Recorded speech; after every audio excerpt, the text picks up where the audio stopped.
तो जीवन के लिए नदियां उमड़ रही है। धन्यवाद, धन्यवाद, धन्यवाद। Hallelujah, hallelujah. ओरी बाबा भरशे। प्रार्थना करें वचन के लिए पास्टर साहब। हे दयालु पिता, जैसे लिखा है, मनुष्य रोटी से नहीं परंतु आपके वचन से जीवित रहेगा। हम आपके वचन से जीवित रहना चाहते हैं महाराजा। आपने इस्राएलियों को मन्ना खिलाया, वही मन्ना जो वचन के रूप में हमारे सामने है। प्रभु, अपने मन की बात को प्रकट करें प्यारे पिता। हम अपने हृदय की बातों को जानना चाहते हैं प्रभु जी, क्योंकि आमोस नबी की किताब में आपने कहा, उसके 3रे अध्याय उसके 7वें पद में कहा, वरन मैं अपने भक्तों पर, अपने दास दासियों पर जब तक अपने मर्म को प्रकट न करूं, मैं कुछ ना करूंगा। प्रभु, हम आपके मन की बातों को जानना चाहते प्रभु जी, आपकी हृदय की बातों को जानना चाहते प्यारे पिता। आज हम आपकी सुनना चाहते यीशु मसीह। लूका 9:35 में आपने कहा, ये मेरा प्रिय पुत्र है, इसकी सुनो। हम प्रिय पुत्र की सुनना चाहते हैं आज की सुबह। हमसे बोले प्रभु, ताकि हमारे जीवन से आपके नाम को महिमा मिले प्यारे पिता। सब बातों में आपको आदर, आपको सम्मान देते हुए धन्यवाद के साथ दुआ मसीह यीशु के नाम से मांग लेते हैं, आमीन। हम बैठ सकते हैं।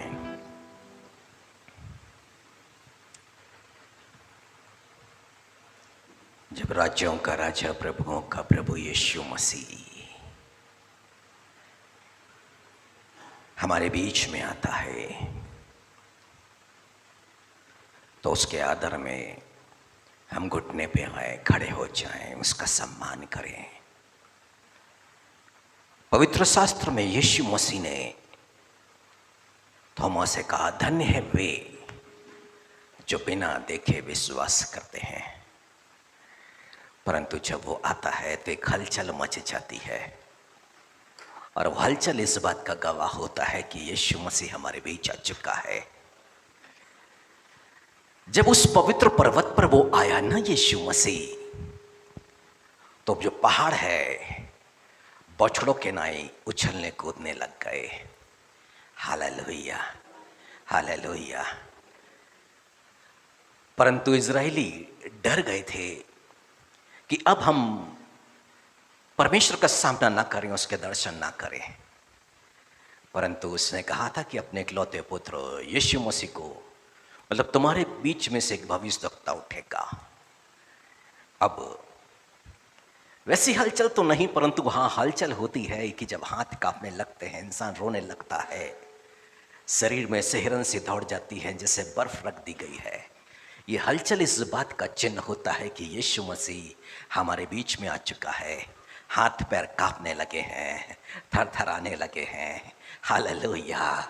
पवित्र आत्मा यीशु मसीह के आगमन का चिन्ह दे रहा होता है। जब हमारे हाथ कांप रहे होते हैं, आंखों से आंसू गिर रहे होते हैं, बेहोशी का आलम आता है, ये उपस्थिति का चिन्ह है कि बाइबल ऐसा कहती है, कोई भी जीव, जो भी जीव है, यीशु नबी की किताब, उसके सामने मूर्छित हो जाता है।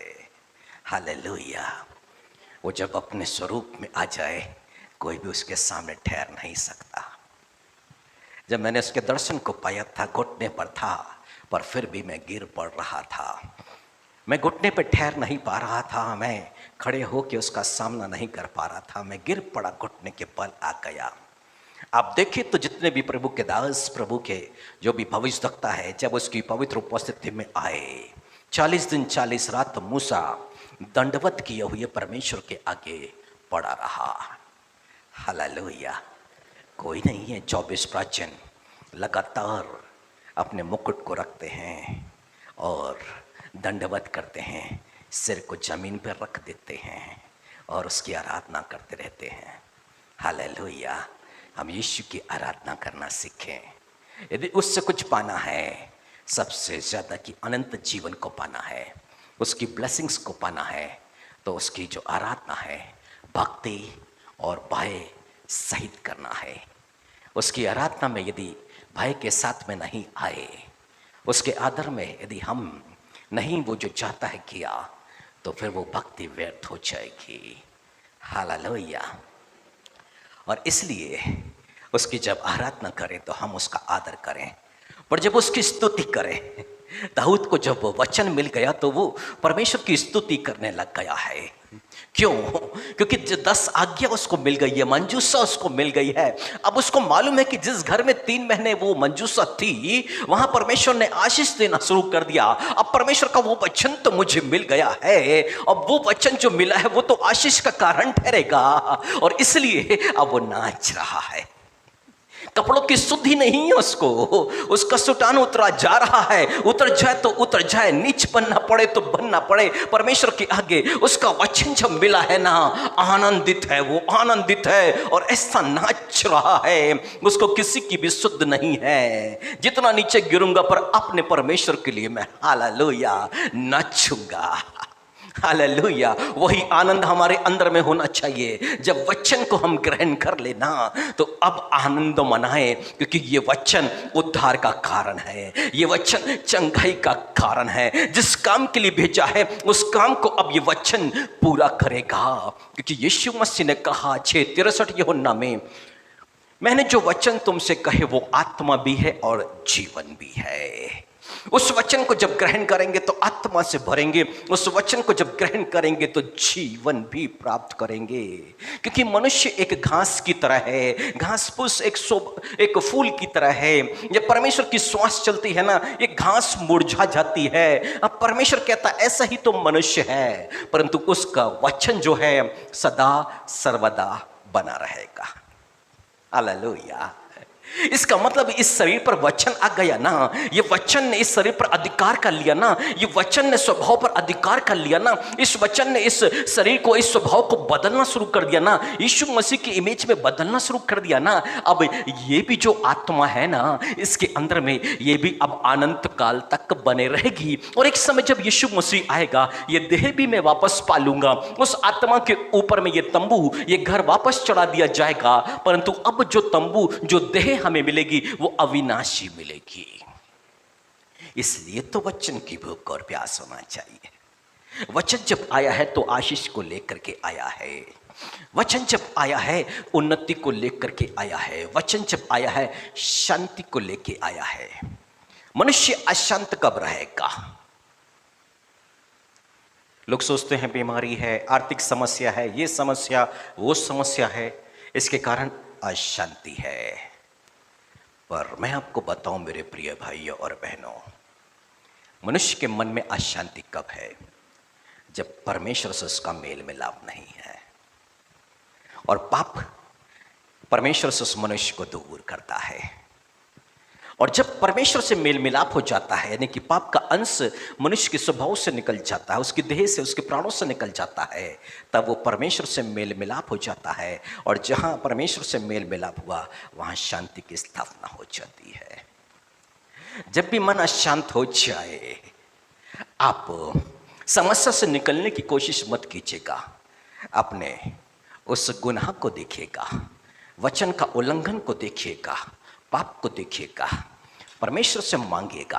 और जैसे परमेश्वर ने आपके पास में वचन को भेजा, अपनी इच्छा को जाहिर किया, उसको अपना लेना, पश्चाताप कर लेना, परमेश्वर से, यीशु मसीह से मेल मिलाप हो जाएगा और शांति की स्थापना हो जाएगी। हालेलुया। घर में 2 प्राणी रहते हैं, वचन में भी आएंगे हम लोग। 2 प्राणी रहते हैं और दोनों में यदि अनबन हो जाए तो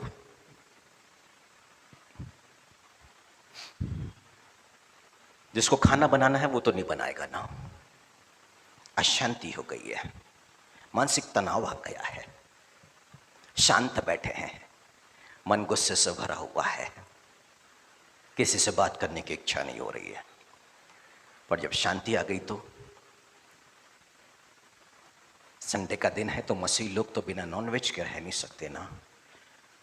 एक आनंद के लिए फिर मसीह कुछ ना कुछ करने लग जाता है। क्यों?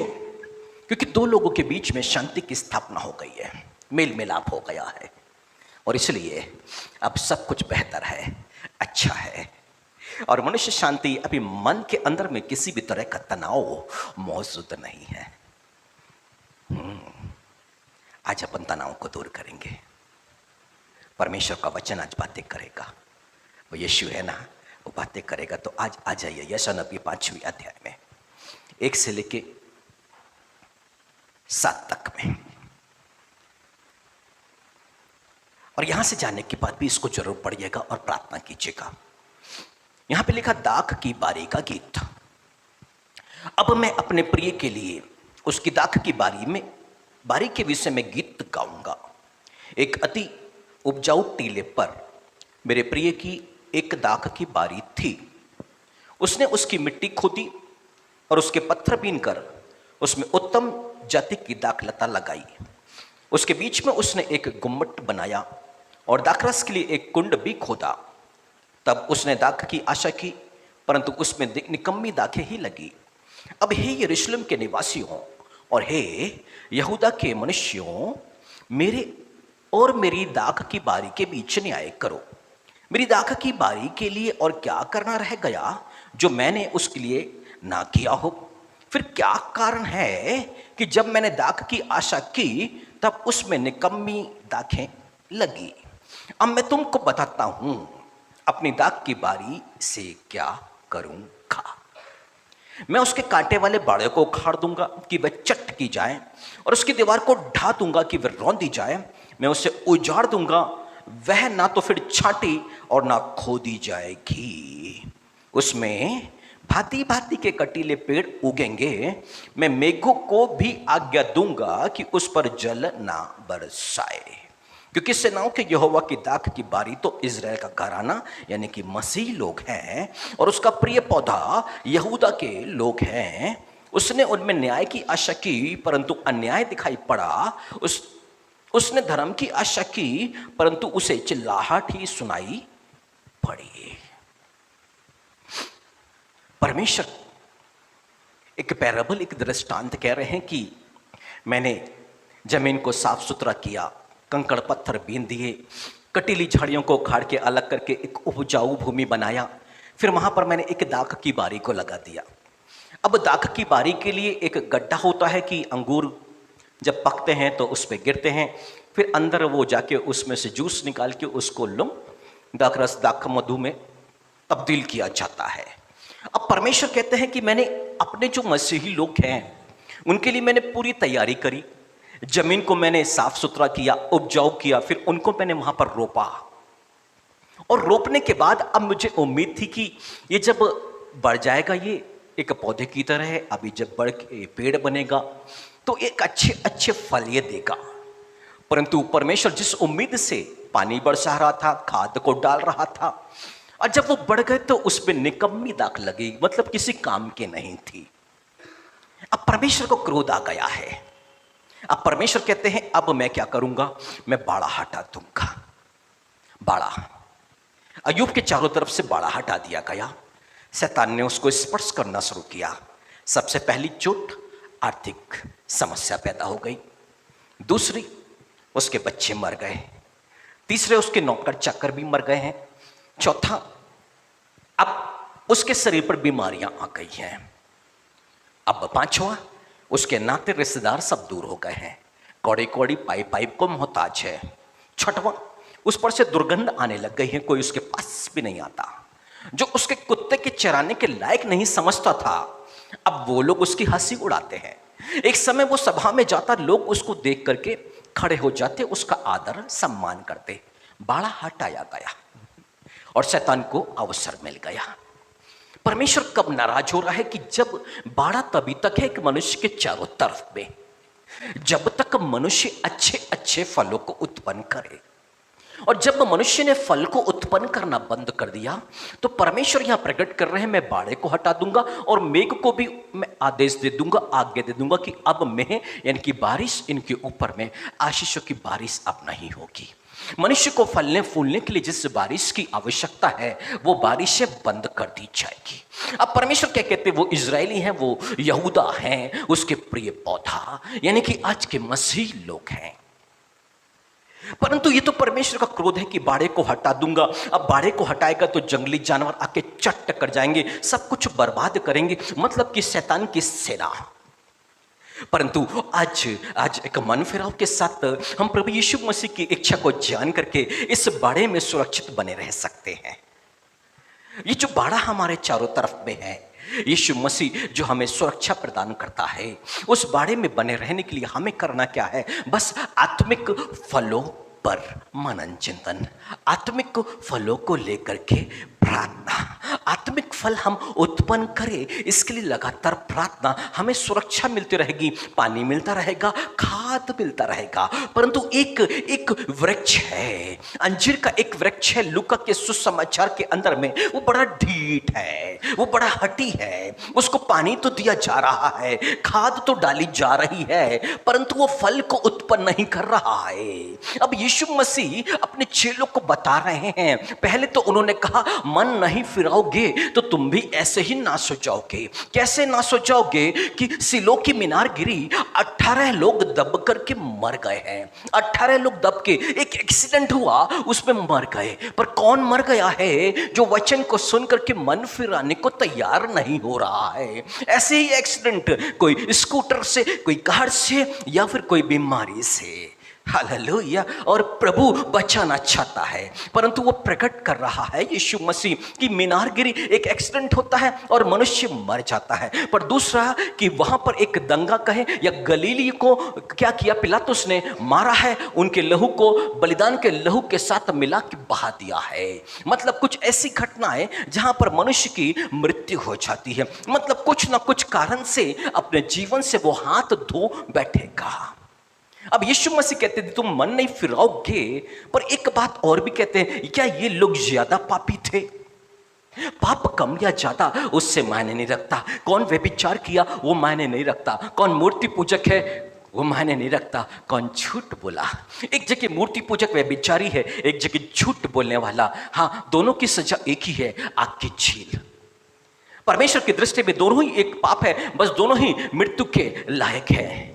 यहां पर व्यभिचारी खड़ा हुआ, मूर्ति पूजक खड़ा हुआ, यहां पे क्रोध करने वाला, दोनों की सजा एक ही है, अनंत मृत्यु, अनंत मृत्यु। इफिसियों के नाम पहले लिखा, दूसरे अध्याय में लिखा हुआ है कि तुम पहले क्रोध की संतान थे। मतलब क्रोध क्रोध क्रोध शैतान की ओर इशारा करता है, शैतान की ओर दिखाता है, क्रोध करने वाला शैतान की संतान है। पर यीशु मसीह यूहन्ना के सुसमाचार में आकर के कहते हैं शैतान झूठा है, वरन झूठ का पिता है। मतलब जो झूठ बोलता है उसका पिता भी शैतान है। इसका मतलब है कि व्यभिचारी और मूर्ति पूजक एक तरफ में झूठ बोलने वाला, पर दोनों की सजा एक सी है। परंतु मरियम मगदलीनी ने मन को फेरा लिया है। वो क्या चाह रहा है, एक झूठा जो व्यक्ति है, एक क्रोध कर, वो भी तो मन को फेराए। ये व्यभिचारी जो है ये मन को फिरा करके बच गया, पर ये झूठ बोलने वाला, क्रोध करने वाला मन को नहीं फिरा रहा है, अपनी गलती को नहीं मान रहा। इसलिए परमेश्वर कहता है अब ये ऐसे ही जो मन को नहीं फिराएगा ऐसे ही मरेगा जैसे गलीली मर गए, या फिर सिलो की मीनार से जो मर गए हैं। इसको परमेश्वर की इच्छा क्या है, परमेश्वर या यीशु मसीह क्या चाहते हैं? मन को फिराओ, मन को फिराओ। पर अंजीर का जो वृक्ष लगा हुआ है ना, एक साल उसको पानी दिया गया, खाद डाली गई, खाद मतलब कि भोजन, खाद मतलब कि भोजन, पानी मतलब कि उसकी, हाँ वही खाद वही पानी, कुछ और नहीं। खाद मतलब कि वचन, पानी मतलब कि पवित्र आत्मा। और यही तो परमेश्वर चाहता है कि वो हम जो परमेश्वर के लगाए हुए पौधे हैं, यीशु मसीह ने कहा तुमने मुझे नहीं, मैंने तुम्हें चुना, नियुक्त किया। एक पौधे की तरह हम कहीं पर रोपे गए हैं। अब वो क्या चाहता है कि हम फल को उत्पन्न करें। और यीशु मसीह कहते तुमने मुझे नहीं, मैंने तुम्हें चुना, नियुक्त किया है कि तुम जाकर के फल लेके आओ और तुम्हारा फल बना बना बना बना रहे। अब फल बना रहने से 8वीं आयत में 15 की 8 में प्रभु यीशु मसीह कहते हैं इससे पिता की महिमा होगी। यानी कि फल उत्पन्न कर रहे हैं और फल बना हुआ है तो पिता को महिमा मिल रही है। अब यीशु मसीह कहते हैं फल तुम्हारा बना रहता है, उसको उत्पन्न करते तो तुम मेरे चेले ठहरोगे। दूसरी बात, तीसरी बात, फल उत्पन्न हो रहा है और बना रहता है तो यीशु मसीह कहते हैं अब तुम पिता से जो कुछ मांगो वो तुम्हारे लिए हो जाएगा। यदि आपको कुछ मांगना है और नहीं मिल पा रहा है तो आपको क्या करना पड़ेगा? आत्मिक फलों की तरफ में ध्यान देना पड़ेगा। आप महान बनना चाहते, कोई बात नहीं, आत्मिक फलों की तरफ ध्यान दीजिए। एक पेड़ जो फल को उत्पन्न कर रहा है उसकी देखरेख ज्यादा की जाती है, बाड़ा भी बांधा जाएगा, सुरक्षा भी दी जाएगी, परंतु साथ साथ में खाद और पानी भी दिया। मतलब मेह को आदेश मिलेगा, आज्ञा मिलेगा उस पर जल को बरसाने के लिए, और जो उसकी देखरेख कर रहा है उसको आदेश मिलेगा उसमें खाद वगैरह डालने के लिए। हालेलुया। उसके आसपास में खोदा जाएगा और खाद डाला जाएगा, उसकी देखरेख की जाएगी। जो डाली नहीं फल रही है काटी छांटी जाएगी ताकि अब ये भी डाली फलवंत हो जाए। हालेलुया। इतनी केयर, इतनी केयर। हालेलुया। मनुष्य सोचता है कि ये हमारी केयर नहीं करता, ये हमारी चिंता नहीं करता, ये हमारी चिंता नहीं करता, ये हमारी चिंता, पर वो जो स्वर्ग में बैठा हुआ परमेश्वर है ना, वो प्रभु यीशु मसीह, उसके दाहिने में, वो हमारी चिंता करता है। वो हमें फलवंत करना चाहता है, वो हमें हरा भरा रखना चाहता है, वो हमें उन्नत करना चाहता है, वो बढ़ाना चाहता है। पर कब? जब हमारे अंदर फलों की भूख और प्यास होगी। पर अंजीर का ये वृक्ष जो है ना, इसको खाद दिया गया, पानी दिया गया है, पर ये फल को उत्पन्न नहीं कर रहा है। 1 साल हो गया, 2 साल हो गया, 3 साल हो गया, अब 4थे साल में आया है देखने के लिए। वहां का मालिक बोले यार 3 साल हो गया है, ये फल को उत्पन्न नहीं कर रहा, काटो और आग में डालो। ये जगह को छेके हुए है। अभी जो माली है ना, वो कहता है बस एक अवसर और, अभी और गड्ढा खोदेंगे और खाद डालेंगे और पानी डालेंगे, फले तो भला, नहीं तो काट डाल। मतलब एक फल, जो एक वृक्ष जो है, अंजीर का वृक्ष, जिसकी पहचान उसके फलों से है, मतलब अंजीर से वो वृक्ष जाना चाहता है, अपने फलों से वो जाना चाहता है, और जिससे वो जाना चाहता है वही उस पे नहीं है।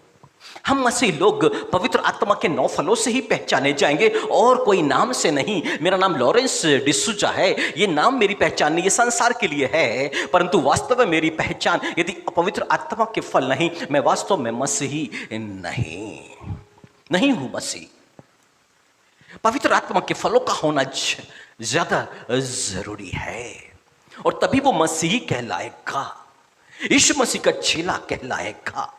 उसके द्वारा पिता को महिमा मिलेगी। अब वो जो भी कुछ मांगेगा वो उसको मिलेगा। ये दाख की बारी है ना, ये निकम्मी दाखे को उत्पन्न कर रहा है, पर ये अंजीर का जो वृक्ष है ना, ये ढीठ है, हटी है, ये फल को उत्पन्न ही नहीं कर रहा है।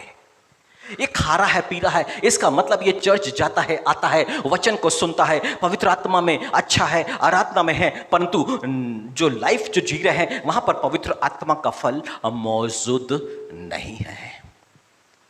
यीशु मसीह के जीवन को देखें तो उसके स्वभाव में प्रेम था।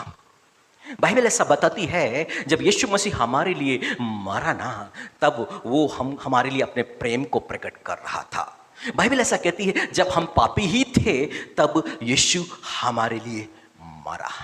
जब हम पापी ही थे तब यीशु हमारे लिए मरा। ये उसका प्रेम प्रकट करता है। आप सोचे ना, आपके प्रति किसी ने गुनाह किया, आपके अंदर में यदि बदले की भावना है, तो यीशु मसीह का जो स्वभाव है या पवित्र आत्मा का जो पहला फल प्रेम है वो कहाँ है? यदि एक पापी से भी हम प्रेम कर सके, यीशु मसीह यही तो चाह रहे हैं। यही तो प्रेम का फल है। प्रेम का फल कब? जब इंसान प्रेम का भूखा हो। हालेलुया। एक शराबी को क्या प्रेम की आवश्यकता होती है? एक मूर्ति पूजक को क्या एक प्रेम की आवश्यकता होती है? हालेलुया।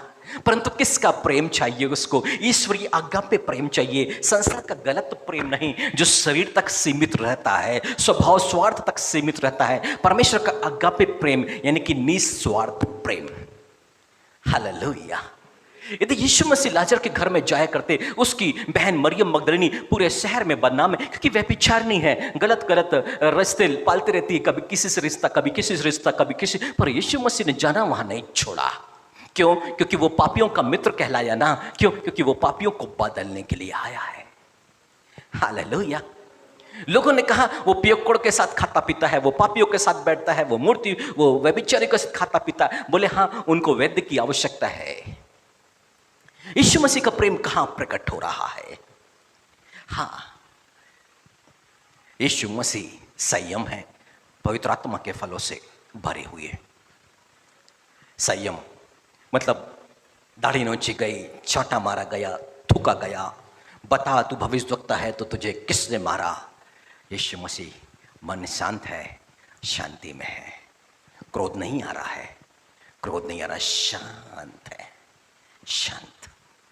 यीशु मसीह कहते हैं पिता जो मुझे आज्ञा, मैं सर्वदा वही काम करता हूं जो पिता चाहता है। इसका मतलब है परमेश्वर के प्रति वो विश्वास योग्य बने हुए हैं।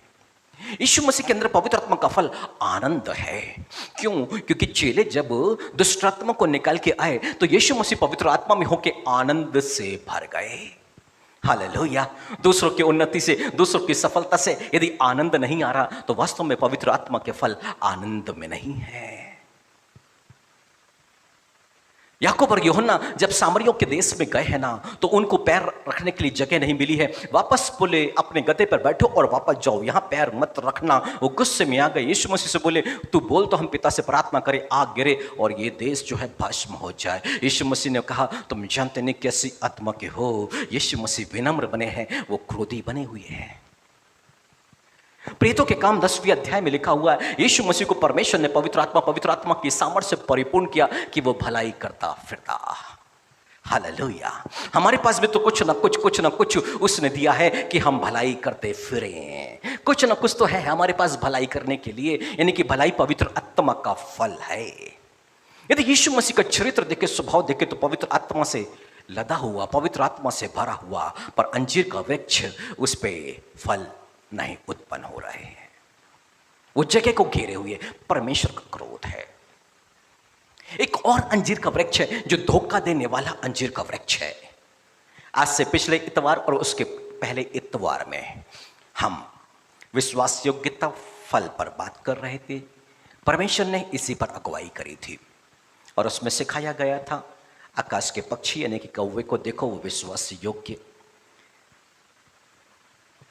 पानी में रहने वाली मछली को देखे, योना के समय की मछली, तो वो भी विश्वास योग्य, परमेश्वर की आज्ञा को मान रहे हैं।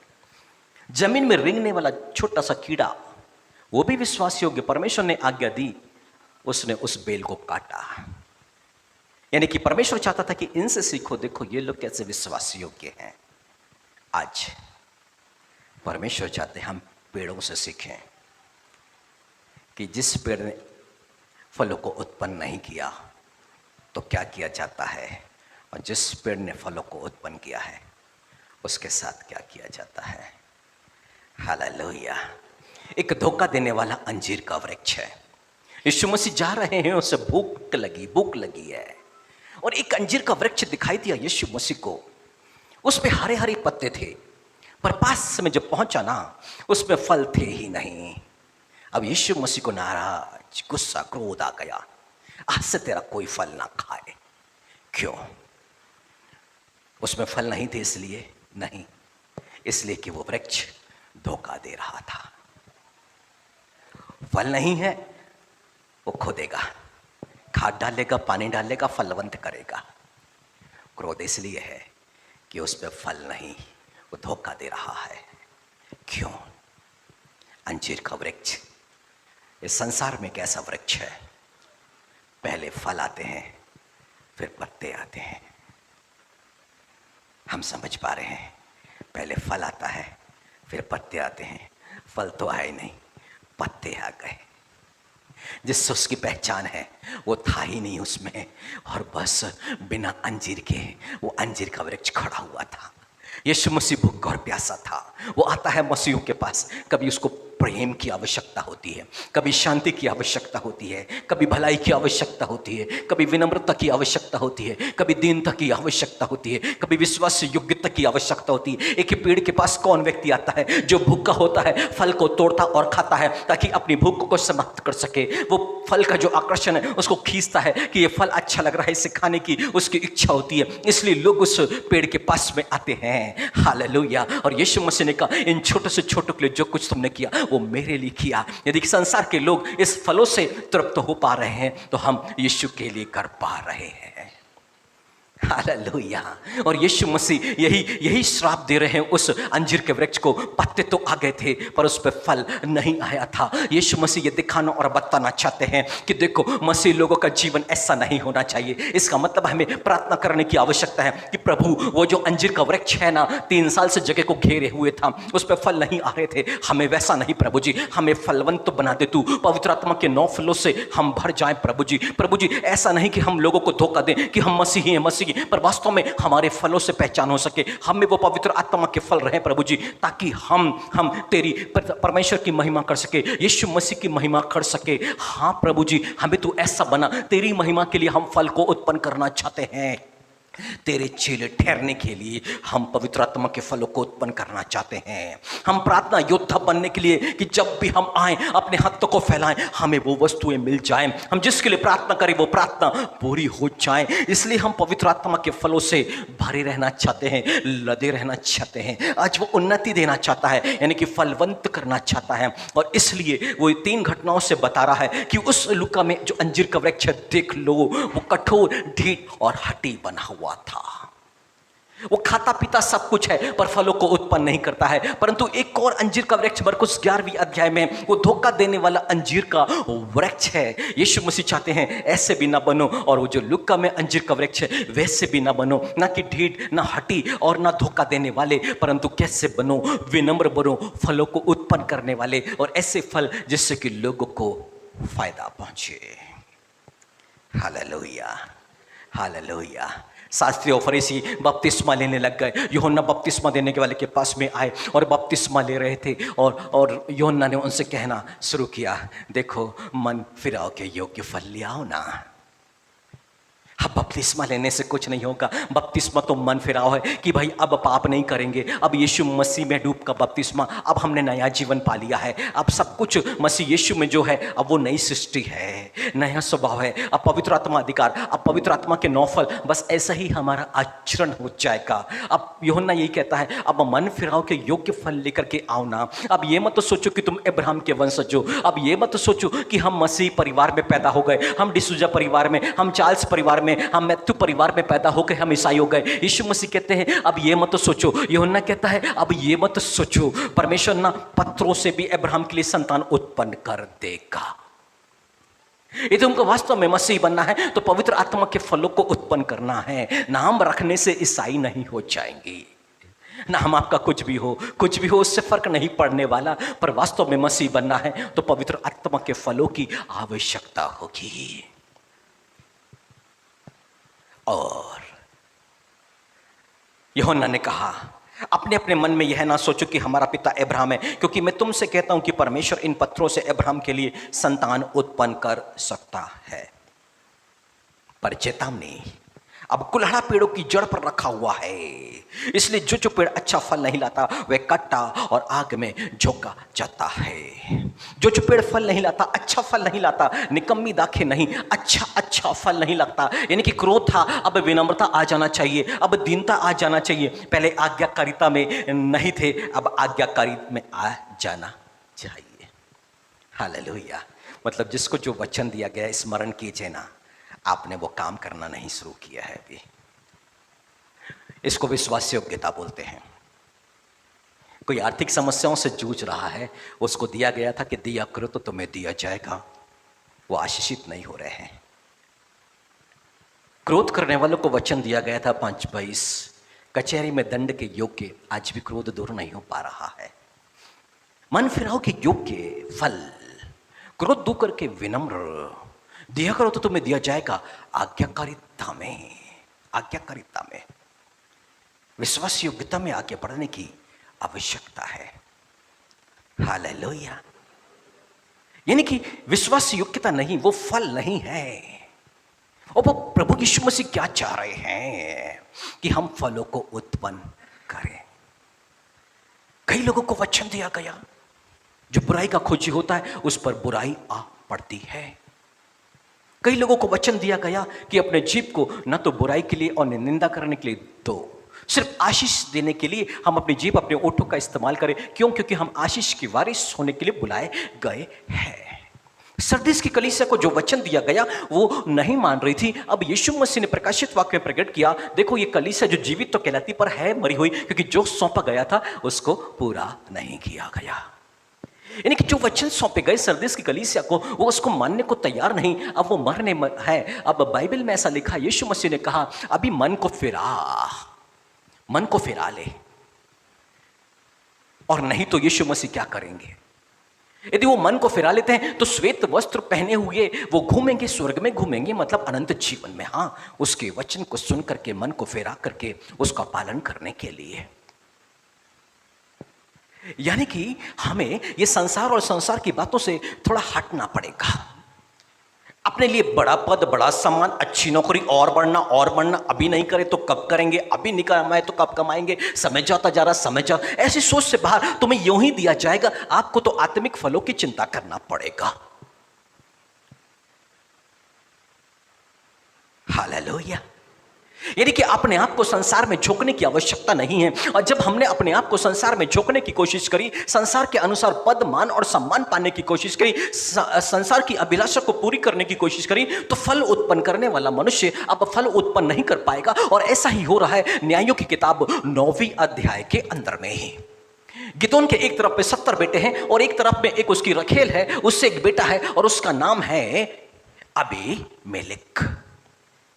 ये 70 बेटे प्रभुता कर रहे हैं, परंतु अबीमेलेक ने अपने सारे चाचा मामाओं को और पूरे के पूरे देश के लोगों को बुला लिया और पहाड़ पे चढ़ के खड़ा हो गया है। अब एक पैराबल बोल रहा है वो। और पैराबल में क्या बोलता है कि देखो, जंगल में एक चर्चा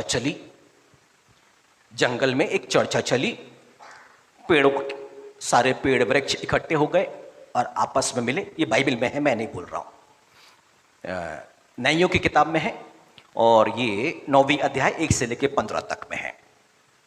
घर में आराम से इसको पढ़िएगा। अब सारे वृक्षों ने मिलकर सोचा कि चलो हम अपने किसी को राजा बना लेते हैं। यानी कि बड़ा मान सम्मान, धन दौलत, सब कुछ, एक ऊंचा पद। और शैतान भी तो यही चाहता है, झुक करके मुझे दंडवत करो, संसार का सारा वैभव मैं दे दूंगा। दंडवत करने का मतलब शैतान जो बोलता है वो करो। 8 घंटे 4 घंटे और दूसरा काम पकड़ना। कहां वर्शिप पे पैसा 4 घंटे और ओवर टाइम करने से आएगा? संडे के दिन ना आपका काम लग गया, जा नहीं तो पैसा नहीं मिलेगा, नहीं तो तेरी जॉब चली जाएगी। आज्ञा का उल्लंघन, पवित्र दिन का सम्मान, शैतान का दंडवत है ये, उसकी वर्शिप है। हाँ, नहीं तो आज पैसा नहीं मिलेगा। शैतान क्या करवा रहा है? अपनी आराधना। और यीशु मसीह सिर्फ परमेश्वर के आगे झुकते हैं, नहीं कि परमेश्वर ने जो बोला सिर्फ और सिर्फ और सिर्फ वही करेंगे। Hallelujah, hallelujah. 2 दिन पहले एक परिवार में जाने का अवसर मिला हमें। कब से वो प्रभु में आना चाहते हैं, वचन को सुनना चाहते हैं और बहुत भूखे प्यासे हैं यहाँ के वचन के। वो घर पे मीटिंग भी करवाई उन्होंने 2 दिन बार। पर हमारे जाने की, हम बिलहरी तिलहरी में विजिट पर थे। लौटते में पास्टर प्रताप ने बोला कि यहाँ पर विजिट कर लें। तीसरा समय था, चले चलते हैं। घर में गए, प्रभु का वचन देना शुरू किया। प्रभु ने एक बात मुख पर डाली कि किसी राजा ने भोज दिया अपने बेटे के विवाह के लिए। बोला सबको बुलाओ, निमंत्रण भेजो। और जिस दिन भोज तैयार हो गया तो बोला अब आ जाओ, भोज तैयार है। किसी ने कहा मैंने नया बैल, मतलब बिजनेस शुरू किया है, अभी बिजनेस पर ध्यान नहीं देंगे तो क्या ना, भविष्य है फिर तो। बोले मैं नहीं आ सकता। किसी ने बोला अभी विवाह हुआ है, किसी ने कुछ और किसी ने कुछ। मैंने उनको बताया आप ऐसे हो, आपके घर बेटी हुई है, 2.5-3 साल की होने जा रही है। 4 साल पहले आपसे मुलाकात थी, मेरा ये तीसरा विजिट है आपके घर पर। आपने संदेशा भिजवाया कि बेटी है, देखभाल करना पड़ता है और इसलिए समय नहीं मिल पाता है।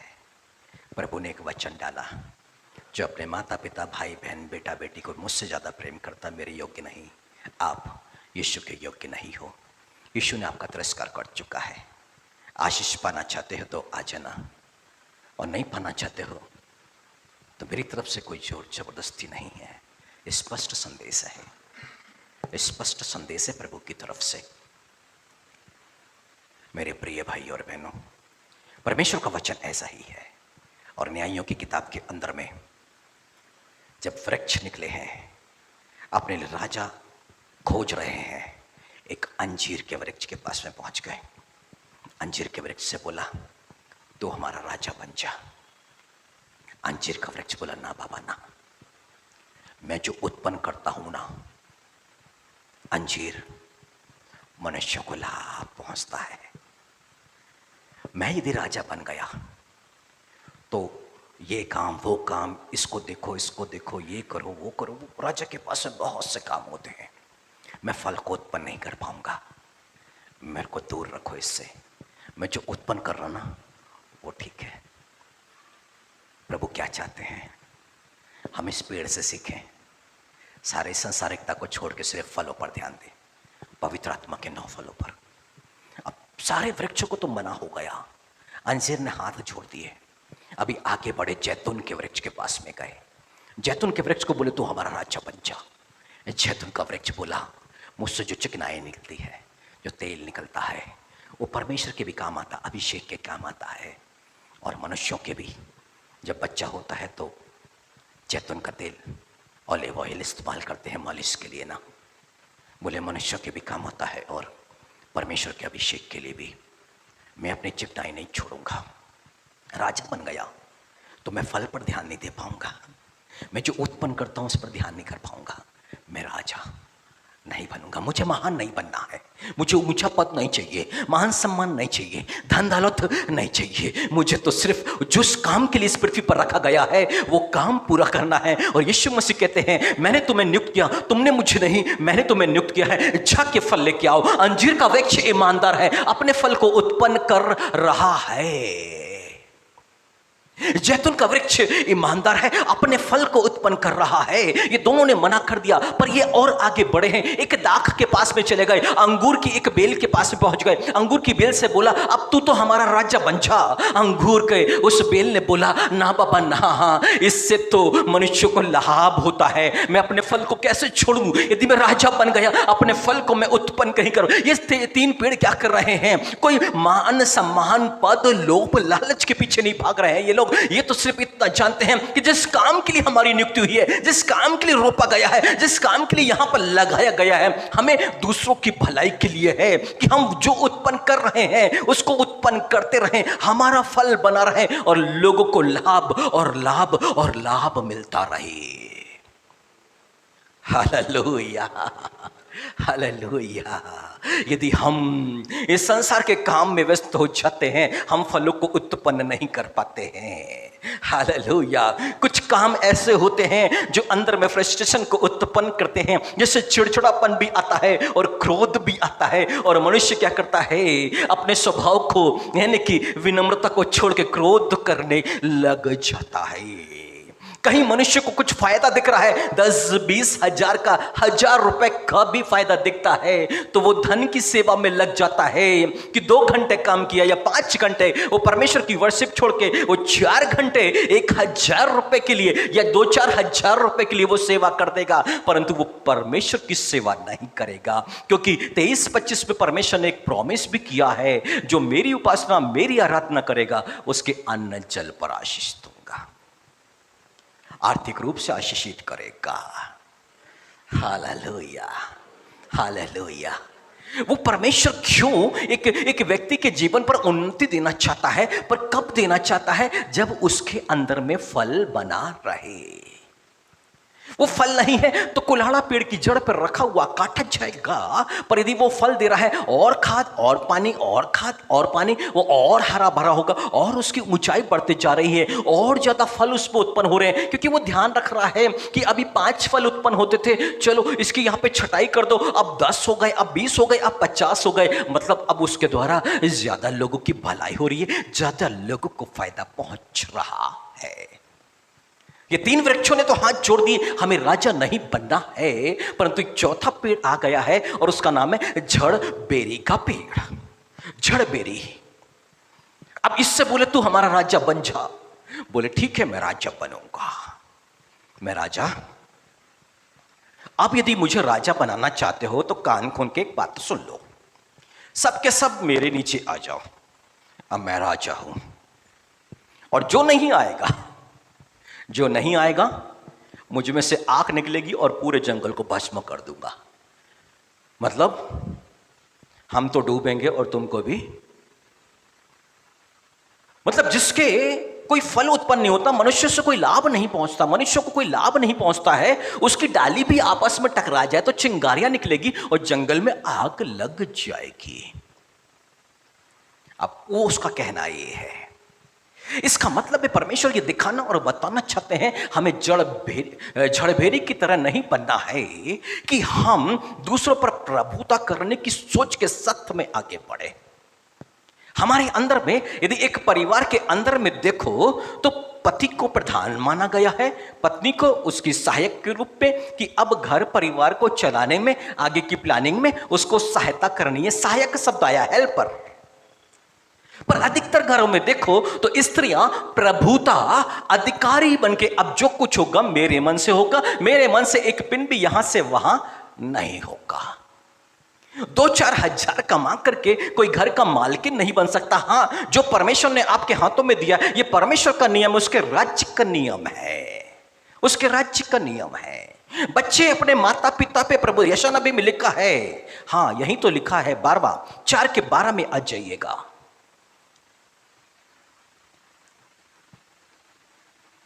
10 से लेते हैं से चलिए। धर्मियों से कहो उनका भला होगा क्योंकि वे अपने कामों का फल प्राप्त करेंगे। दुष्ट पर हाय उसका बुरा होगा क्योंकि उसके कामों का फल उसको मिलेगा। पर 12वीं आयत में, मेरी प्रजा पर बच्चे अंधेर करते और स्त्रियां उन पर प्रभुता करती है। ये परमेश्वर के वचन में, मैं अपनी तरफ से कुछ नहीं कहता हूं। स्त्रियां क्या कर रही है?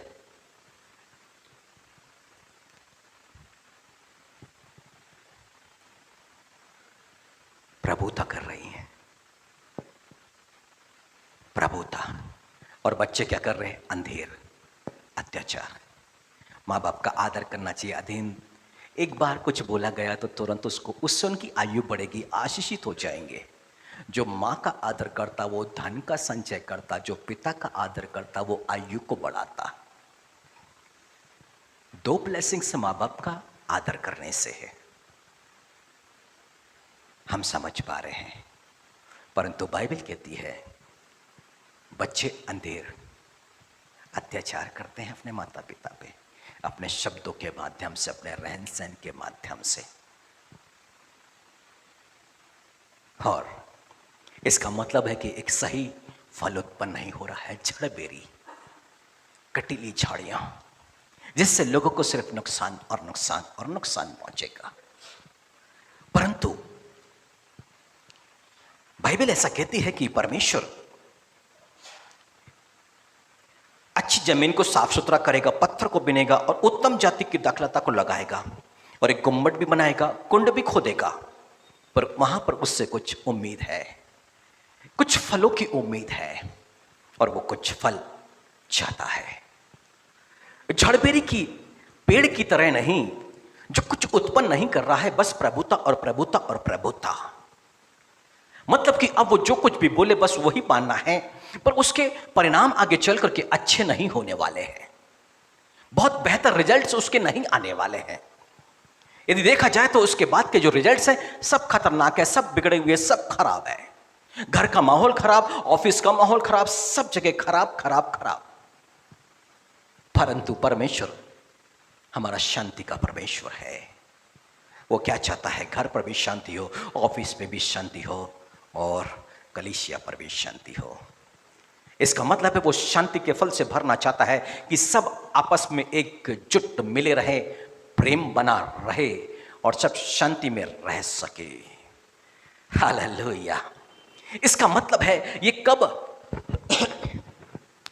कब हमारे जीवन पर होगा? जब हम फलों के भूखे और प्यासे हो जाएंगे, अपने आप को हम उसके हाथों में सौंप देंगे कि वो हमें पवित्र आत्मा के 9 फलों से परिपूर्ण करे और पवित्र आत्मा के फलों से हम लदे रहें, और जब जिसको जो भी आवश्यकता है वो उसको प्राप्त होता रहे। हालेलुया। ऐसा नहीं कि मेरे पास में परेशानी नहीं, ऐसा नहीं कि मेरे पास में चिंता नहीं, मेरे पास में बहुत सारी चिंता, बहुत से भविष्य के बारे में सोचता हूं, अपने परिवार के बारे में सोचता रहता हूं, मैं भी परेशान रहता हूं। पर कभी कभी आपके सामने बैठ करके आपने कभी अपने मन को मुझसे अशांत होते हुए देखा है कि मैं स्टोरी सुनाना शुरू कर दूं कि अरे ये ऐसा, ये ऐसा, ये ऐसा, मुझे ये कमी, ये प्रॉब्लम? नहीं, मैंने वो बातें बोलना शुरू करी जिससे आपके अंदर में उत्साह, आनंद और शांति आना शुरू हो गई। क्यों? क्योंकि तमाम समस्याओं के बावजूद भी शांति का फल यहां मौजूद है, और जो भी मेरी शरण यानी कि मेरे आसपास में आएगा वो शांति के फल को प्राप्त करेगा। Hallelujah, hallelujah. और आनंद के लिए हम जो कुछ भी कर सकते हैं, वास्तव में आनंद परमेश्वर की आज्ञा मानने से होता है, क्योंकि यीशु मसीह ने कहा है मेरे आनंद में सहभागी बनो।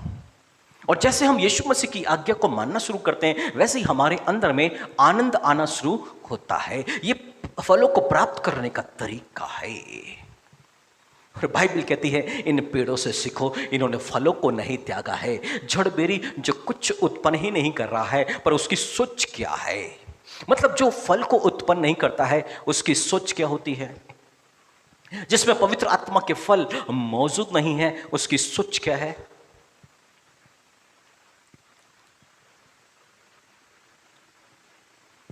बर्बाद कर दो। क्या करो? बर्बाद कर दो। सिंक में जाओ, बर्तन को पटको, मिक्सी चलाओ, पटको, यहां लात मार दो, वहां लात मार दो। घर में क्या करो? तहलका मचा दो, डराओ पटक पटक करके। कोई मुझसे नहीं डर रहा है आजकल। जड़बेरी का पेड़ डरा रहा है। डरना छोड़ दिए हैं। पत्थर को पटके तो बच्चे कहीं कोई कहीं, हाँ अब ठीक है। हालेलुया। प्रभुता झड़बेरी का पेड़ फल को उत्पन्न नहीं कर रहा। यदि फल को उत्पन्न करता तो बाइबल कहती है प्रेम प्रेम प्रेम प्रेम मृत्यु के तुल्य सामर्थ्य है। जैसे मृत्यु के आगे हर एक व्यक्ति को सिर झुकाना पड़ता है कि हाँ एक दिन तो मरना है, ऐसी प्रेम है, एक दिन तो मनुष्य झुकेगा। यीशु मसीह ने जगत के लिए अपने प्रेम को प्रकट किया। आज सारा संसार उसके आगे झुकने लग गया है, प्रभु के रूप में स्वीकार करने लग गया है, उसकी वर्शिप करने लग गए हैं, उसका अनुसरण करने लग गए। उसका प्रेम लोगों को खींच रहा है। वो अपना प्रेम प्रकट करके चला गया स्वर्ग में, बता दिया कि तुम्हारे लिए मैंने अपना बलिदान दे दिया है। उसका ये प्रेम अब लोगों को खींच रहा है, लोगों को आकर्षित कर रहा है। हमारा यही प्रेम जो अकाक पे प्रेम है वो क्या करेगा? लोगों को आकर्षित करेगा। प्रेम पवित्र आत्मा का पहला फल है, पहला फल है। और जब हम इस फल के लिए प्रार्थना, हम संसार की हर चीजें मांगते हैं, हर चीजें मांगते हैं। हम परमेश्वर से बोलते हैं, यीशु मसीह से बोलते हैं ये दे दो, ये दे दो, ये दे दो, पर कभी भी हमने ये नहीं कहा मांगोगे तो तुम्हें दिया जाएगा। आपने प्रॉमिस किया है प्रभु जी मुझे प्रेम के फल से भर दीजिए। हालेलुया। हमने कभी ये नहीं मांगा प्रभु मुझे शांति के फल से भर दीजिए। मैंने प्रभु यीशु मसीह के 7 बार दर्शन कैसे पाए, मैंने प्रभु यीशु मसीह को कैसे पाया, मैं इस जगह पे कैसे आके खड़ा हो गया। एक समय मेरे अंदर में जीने की इच्छा नहीं थी, मन अशांत रहता था। एक छोटा मोटा बिजनेस कर रहा था, टीवी फ्रिज वॉशिंग मशीन के, जो मैं फाइनेंस किया करता था, डिसीजन मार्केटिंग के नाम से था वो। और उस समय इतना परेशान, मानसिक रूप से मैं त्रस्त होता चला जा रहा, और मन कर रहा था ऐसे जीवन से मर जाना अच्छा है। और तभी हमारे यहाँ एक अलमारी थी, उसमें से एक प्रार्थना की पुस्तक थी, उसमें से एक पेज मेरे सामने में गिरा। पहले से शायद वो गिरा पड़ा था। और मैं रोमन कैथलिक, वहां पर एक स्टैच्यू थी, 2 कैंडल लगा करके मैं प्रार्थना किया करता था। पर उस दिन उस पेज को उठाया और उसमें देखा पवित्र आत्मा द्वारा प्रदत्त फल प्रेम, शांति, आनंद। मैंने कैंडल अलग किया, स्टैचू अलग किया और घुटने पर आया, दीवार की तरफ मुंह किया और बोलना शुरू किया, मुझे पवित्र आत्मा द्वारा प्रदत्त शांति के फल से भर दो प्रभु जी। और बोलता गया, दिन भर बोलता गया, चलते फिरते बोलता गया, रात में बोलता गया, जब नींद खुली तब बोला, क्योंकि मैं भूख का प्यासा था शांति का, क्योंकि वो भूखों को अच्छी वस्तुओं से तृप्त करता है। 3 टाइम प्रार्थना करने वालों को वो तृप्त नहीं करेगा। वो प्रचार होता है ना, प्रार्थना का 10वां अंश दो, वो गलत प्रचार है। बाइबल में कभी नहीं लिखा है कि प्रार्थना का 10वां अंश दो। बाइबल कहती है लगातार प्रार्थना करो, 24 घंटे प्रार्थना करो। वो तोड़ा और मरोड़ा जा रहा है, ये लगातार प्रार्थना करो। और उस समय मैंने लगातार प्रार्थना करना सीखा कि कैसे परमेश्वर के आगे गिड़गिड़ाना चाहिए। मैं मांगता रहा, शांति दे दो मुझे, शांति का फल दे दो, शांति का फल दे दो। 6 दिन बीता है और 7वां दिन आ गया, या 6वां ही दिन था वो। मैं पवित्र आत्मा से भर गया और जब पवित्र आत्मा आया तो पवित्र आत्मा का फल शांति से भी भर गया। हालेलुया। ऐसे जब पवित्र आत्मा क्रियाशील होगा तब आनंद भी होगा, शांति भी होगी और प्रेम भी होगा। यानी कि वो संजीवन जल जब मौजूद होगा तब होगा। यदि पवित्र आत्मा मौजूद नहीं तो ये फल भी वहां मौजूद नहीं होंगे।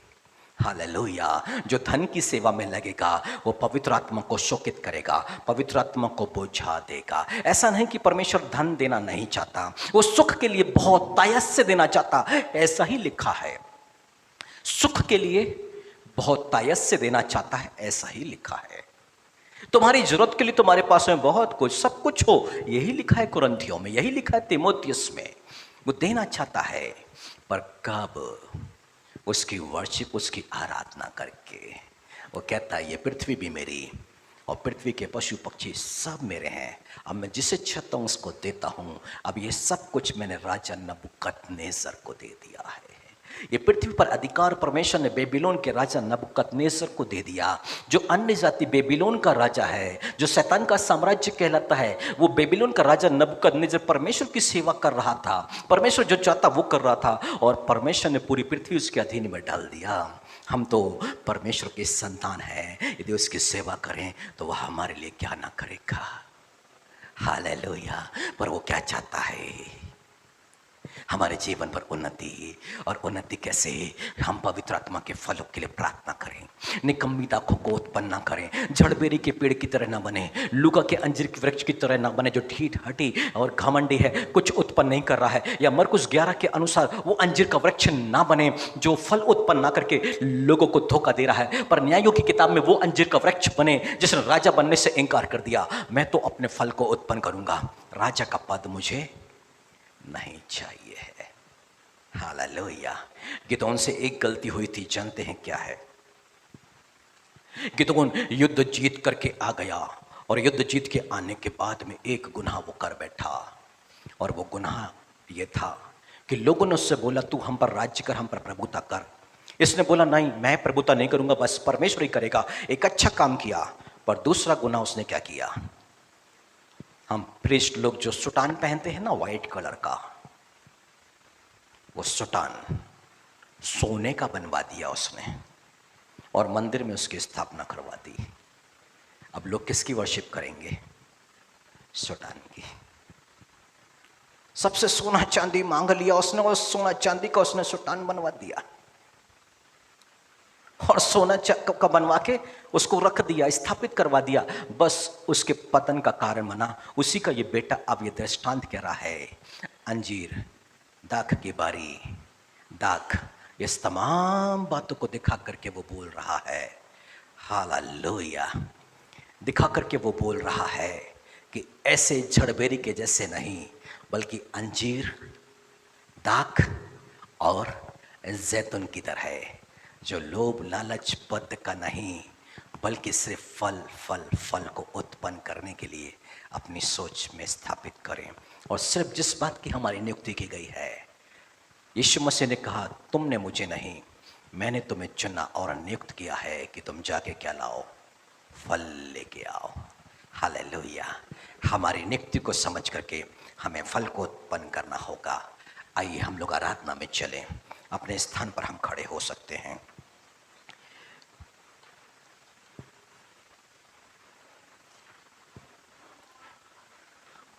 अब मैं अपने प्रिय के लिए उसकी दाख की बारी के विषय में गीत गाऊंगा। एक अति उपजाऊ टीले पर मेरे प्रिय की एक दाख की बारी थी। उसने उसकी मिट्टी खोदी और उसके पत्थर बीनकर उसमें उत्तम जाति की एक दाख लता लगाई। उसके बीच में उसने गुम्मट बनाया और दाखरस के लिए एक कुंड भी खोदा। तब उसने दाख की आशा की। हालेलुया। हमें रोपे जाने के पीछे वो हमसे कुछ उम्मीद कर रहा है। उम्मीद कि अब जिस काम के लिए हमें रोपा गया है, जिस काम के लिए खाद दिया गया, जिस काम के लिए पानी यानी कि पवित्र आत्मा का अभिषेक दिया गया, हम वो काम पूरा करें। अपने आप को पवित्र आत्मा के फलों के लिए, पवित्र आत्मा के फलों से भरने के लिए पवित्र आत्मा के हाथों में सौंपें। आज से मांगे प्रेम, शांति, आनंद, संयम, धीरज, विश्वास योग्यता, विनम्रता, कृपा, भलाई। प्रभु जी इन फलों से मुझे भर दीजिएगा। ओ हालेलुया। दया मेरे प्रभु यीशु मसीह, आपकी दया चाहिए प्रभु जी। हम अपने आप से उत्पन्न नहीं कर सकते प्रभु जी। काटने और छाटने वाले आप, रोपने, खाद और पानी भी देने वाले आप। हम अपने आप को आपके हाथों में देते प्रभु जी। हमें ग्रहण करो। हम मन को फिराते हैं प्रभु जी कि मन फिराव के योग्य हम फल को ला ना पाए प्रभु जी। जिस बात की उम्मीद आशा आपने हमसे की प्रभु जी, हमारे चारों तरफ पे बाड़ा बांधा ताकि शैतान हमें बर्बाद ना करने पाए, और आज तक हम सुरक्षित हैं और आशीषित हैं प्रभु जी। परंतु इन बातों को हम ना समझ सके, परंतु आज हम समझ गए प्रभु जी। ये बाड़ा बंधे रहने दीजिए ना प्रभु जी। उन्नति के लिए और खाद और पानी दीजिए ना प्रभु जी। हम उन्नत होना चाहते हैं, हम उन्नत होना चाहते हैं, हमें उन्नति चाहिए। हालेलुया। कलीसिया प्रार्थना करना शुरू करें, कलीसिया मन को फिराना शुरू करें। देखिए अपने अपने स्वभाव में कहाँ गड़बड़ी है। हम भलाई नहीं कर पाते, हम प्रेम नहीं कर पाते। प्रेम बुरा नहीं मानता, प्रेम किसी की बुराई नहीं करता, प्रेम डींग नहीं मारता। क्या हम डींग मारते हैं? हम बड़ी बड़ी बातें बोलते हैं, घमंड करते हैं, दूसरों को नीचा दिखाते हैं। हाँ, प्रेम ऐसा नहीं करता। प्रेम अनरीति पर नहीं चलता। प्रेम सत्य से, वचन से प्रसन्न होता है। ओ हालेलुया। हाँ प्रभु जी, प्रेम की कमी समझ में आ रही है प्रभु जी। हालेलुया।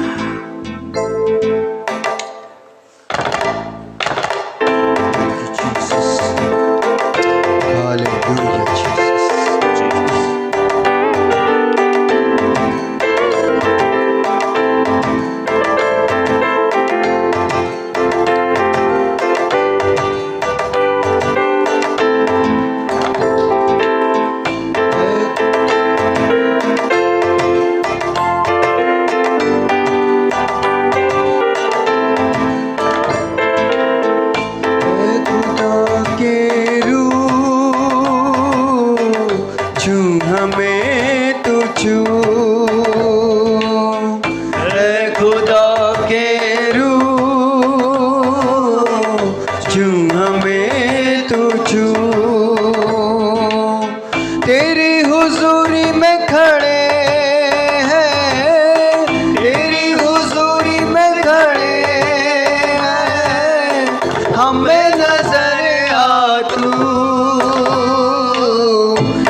मसा के आदि हो जाए तेरे मसा के तू छुए हमें मिले आजादी हो जाए तेरे मसा के आदि दिल में हमारे दुआ दिल में हमारे दुआ महके तेरी खुशबू दिल में हमारे दुआ ऐ खुदावंद महके तेरी खुशबू तेरी हुजूरी में खड़े हैं तेरी हुजूरी में खड़े हैं हमें नजर आ तू ऐ खुदा के रूह छू हमें तू ऐ खुदा के रूह छू हमें तू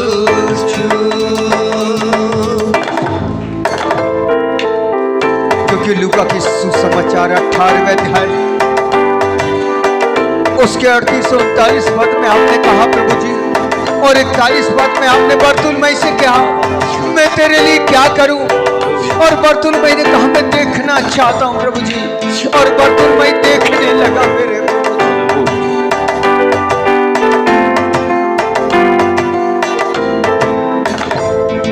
रूठी बारिश अब तू कर दे रूठी बारिश अब तू कर दे रूखे फलों से हमको भर दे रूखे फलों से हमको रूखी बारिश अब तू कर दे रूखे फलों से हमको भर दे गाँव में तेरी सना गाँव में तेरी सना गाँव में तेरी सना तू है मेरा रहबर तेरी हुजूरी में खड़े हैं तेरी हुजूरी में खड़े हैं हमें नजर आ तू ऐ खुदा के रूह छू हमें तू छू ऐ खुदा के रूह छू हमें तू छू याहिर की बेटी को तूने छुआ है याहिर की बेटी हाँ मेरे प्रभु ने छुआ है मुर्दा बेटी जिंदा हुई है मुर्दा बेटी जिंदा हुई है याहिर की बेटी को तूने छुआ है याहिर की बेटी जिंदा हुई है हमको भी जिंदा तो कर हमको भी जिंदा तो कर ऐ खुदा के रूह हमको भी जिंदा तो कर ऐ खुदा के रूह तेरी हुजूरी में खड़े हैं तेरी हुजूरी में खड़े हैं हमें नजर आ तो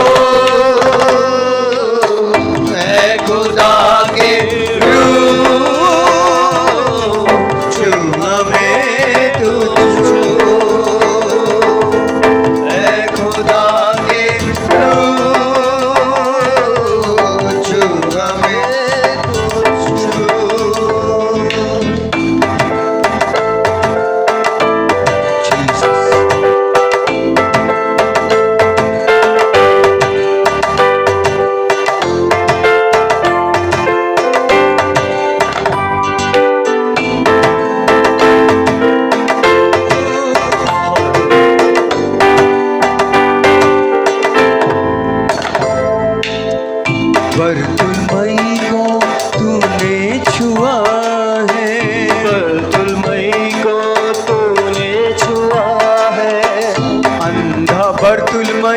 देखने लगा है, अंधा बरतुलमई देखने लगा है, बरतुलमई को तूने छुआ है, अंधा बरतुलमई देखने लगा है, हमको भी तू आज छू, हमको भी तू आगे छू, ऐ खुदा के हमको भी तू आगे छू, ऐ खुदा के तेरी हुजूरी में खड़े हैं, तेरी हुजूरी में खड़े हैं, हमें नजर आ तू, ऐ खुदा के छू हमें तू छू, ऐ खुदा के छू हमें तू छू।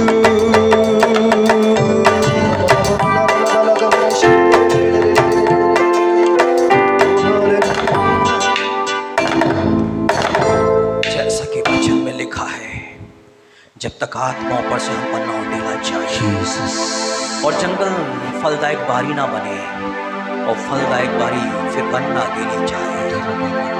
जब पवित्र आत्मा ऊपर से आएगा, जंगली स्वभाव हो जाता जाएगा, वो एक बारी में फलदायी बारी, जहाँ पर फल और फल और फल अदन की बारी की तरह फल मौजूद रहेंगे।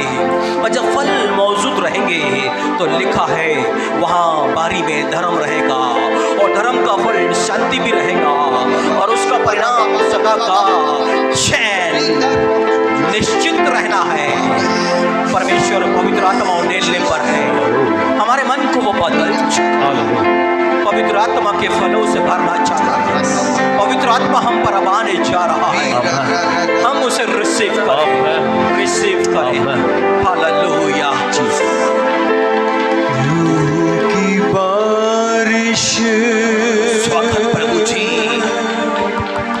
अब तू कर दे, हालेलुया। की बारिश अब तू कर दे, रूह के फलों से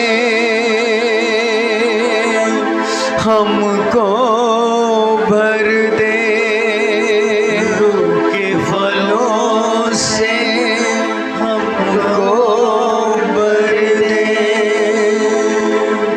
गाँव में तेरी सना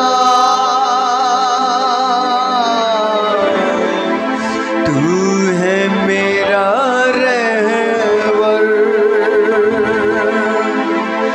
गाँव में तेरी सना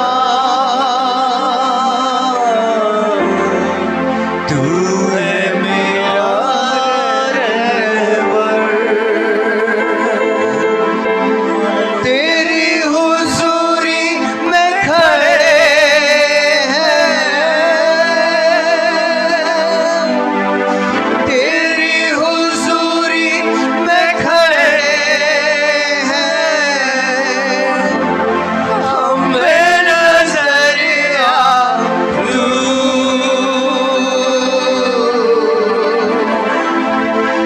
ऐ खुदा के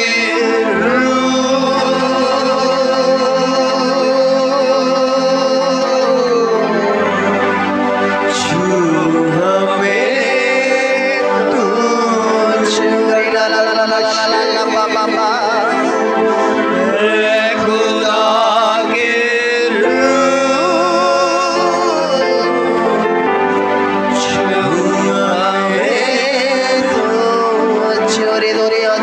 हमें उसके 41 पद में प्रभु जी आपने कहा बरतुलमई मैं तेरे लिए क्या करूं, आपने कहा जा तेरे विश्वास ने तुझे चंगा कर दिया। वो अपना अभिषेक आपको दे रहा है, अपने पवित्र सामर्थ्य हाथ को वो आप पर बढ़ा चुका है। अपनी आत्मा से वो परिपूर्ण कर रहा है। वो यीशु मसीह का पवित्र जीवित सामर्थ्य हाथ आप पर आ चुका है। वो आप पवित्र आत्मा से यानी कि यीशु मसीह की प्रेजेंस में आ रहे हैं। यीशु मसीह आप में समा रहे हैं। ओरी बाबा लक्ष्य, ओरी बाबा लखड़ ओ हालेलुया। कितने भाग्यवान हैं हम, कितने भाग्यवान हैं हम कि यीशु मसीह ने हमें चुन लिया। यीशु ने हमें चुन लिया है। ओरी बाबा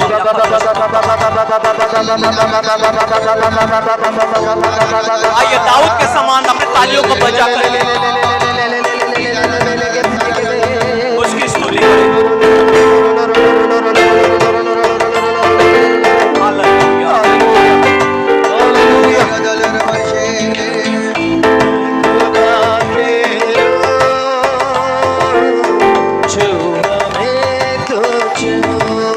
उसकी सामर्थ्य उपस्थिति आ चुकी है। बरतुलमई को तूने छुआ है, बरतुलमई को तूने छुआ है। अंधा बरतुलमई देखने लगा है, अंधा बरतुलमई देखने लगा है। बरतुलमई को तूने छुआ है, बरतुलमई को तूने छुआ है। अंधा बरतुलमई देखने लगा है, अंधा बरतुलमई देखने लगा है। हमको भी तू आगे छू, हमको भी तू आगे छू, ऐ खुदा के रूह। हमको भी तू आगे छू, ऐ खुदा के रूह। हमको भी तू आगे छू, ऐ खुदा के रूह। तेरी हुजूरी में खड़े हैं, तेरी हुजूरी में खड़े हैं। हमें नजर आ तू, ऐ खुदा के रूह। छू हमें तो छू, ऐ खुदा के रूह। छू हमें तो छू, ऐ खुदा के रूह। छू हमें तो छू, ऐ खुदा के रूह। छू हमें तो छू, छू हमें तो छू, छू हमें तो छू। उसका पवित्र आत्मा जब हम पर आ चुका है, जीसस, आप जिस भी बीमारी कमजोरी दुर्बलता से जूझ रहे हैं, वो तमाम बातें आपको शांत करने वाली, वो सारी बातें यीशु मसीह नाज़री के नाम से उसके स्पर्श के जाने के चलते आपको छोड़ के जा रही हैं। यीशु मसीह के नाम पर वो बीमारियां जा रही हैं, वो कमजोरियां जा रही हैं, वो दूसरी ताकतें छोड़ के जा रही हैं, अशांत करने वाली चीजें जा रही हैं, असफलता को उत्पन्न करने वाली बातें जा रही हैं। यीशु के नाम पर, यीशु के नाम पर। हालेलुया। प्रार्थना करें बादन। Thank you Jesus. प्रभु जी हम धन्यवाद करते हैं आज जो आपने हमें छुटकारा दिया प्रभु जी। और पिता जब हम वचन को सुनने जा रहे थे खुदावन, आपने पिता परमेश्वर एक बात को बताया प्रभु जी कि हमें आपके उस मसा के नीचे रहना है प्रभु जी। जैसे पिता परमेश्वर वो बादल का खंबा और आग के खंबे के नीचे इज़राइल चला करती थी पिता परमेश्वर, जब उठ जाता और आगे की ओर बढ़ता प्रभु जी, और वैसे इज़राइल भी साथ में चलती। आज हमें भी तेरी हुजूरी में बनाए रखना मेरे पवित्र पिता। हम तेरी हुजूरी में से हटकर कहीं और नहीं खुदा, लेकिन तेरी हुजूरी में बैठकर चलने वाले हों प्रभु जी। मेरे पिता जितनी भी बातों को खुदावन आज आत्मा के द्वारा उन फलों को जो पिता परमेश्वर प्रेम, आनंद, शांति, धीरज, कृपा, भलाई, विश्वास, संयम और नम्रता जो आज आपने हमारे अंदर उत्पन्न किया है प्रभु जी, उसमें बने रहने के लिए प्रभु तेरे आत्मा की अगुवाई चाहिए। आमीन। सहायता मांगते हैं मेरे पवित्र पिता। हालेलुया। प्रभु हम जहां भी कमजोर हैं, जो भी फल हमारे अंदर पाए नहीं जाते और हमें आवश्यकता है, ओ खुदा तेरा वचन हमारे जीवन में पूरा कर प्रभु। अनुग्रह कीजिए। हम तेरे सामने गड़गड़ाएं प्रभु जी, हम किसी मनुष्यों के आगे नहीं खुदा, लेकिन तो जीवते परमेश्वर के आगे पुकारने दया वाले करें होने प्रभु पाए। जी।